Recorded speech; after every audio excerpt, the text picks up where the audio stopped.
রাউজানে টানা বর্ষণ ও পাহাড়ি ঢলে স্রোতে ভেঙে গেছে ডাবুয়া খাল। বিস্তীর্ণ ফসলি জমি দিয়ে পানি প্রবাহিত হওয়ায় ক্ষতিগ্রস্ত হচ্ছেন কৃষক।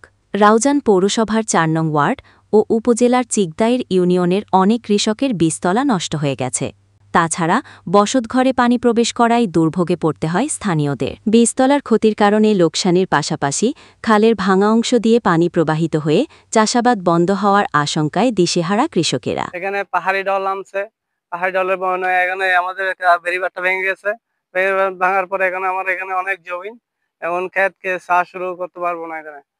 এখন আমাদের এটা দ্রুত কাজ করতে হবে। এখনো বৃষ্টি যদি আবার হয়, এখন আমরা এখানে ঘর বাড়ি সব এমনিতে নষ্ট হয়ে গেছে, আরো নষ্ট হয়ে যাবে। এখন আমরা ঘরেও থাকতে পারতেছি পানির জন্য। আবির চৌধুরী জয়, সুমন দে সহ স্থানীয় কৃষক সুভাষ দে জানান, খালির পাড় মেরামতের উদ্যোগ নিলে কৃষকসহ স্থানীয়রা উপকৃত হবেন। আমি দাবি জানাচ্ছি এটা দ্রুত যেন মেরামত করা হয়। উপজেলা কৃষি কর্মকর্তা মোহাম্মদ মাসুম কবির বলেন, প্রবল বর্ষণ ও পাহাড়ি ঢলে অনেক স্থানে খাল ভেঙেছে। এতে কৃষকদের ক্ষয়ক্ষতি হয়েছে।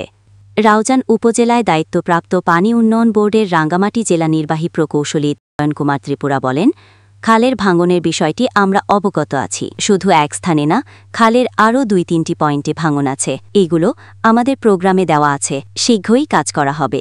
তিনি আরও বলেন, ডাবুয়া খালটি সংকুচিত হওয়ায় খননের উদ্যোগ নেওয়া হয়েছে। ডাবুয়া ইউনিয়নের রোহিঙ্গাবিল ব্রিজ থেকে খনন শুরু হয়ে জানালিহাট ব্রিজ পর্যন্ত খনন করার পরিকল্পনা আছে।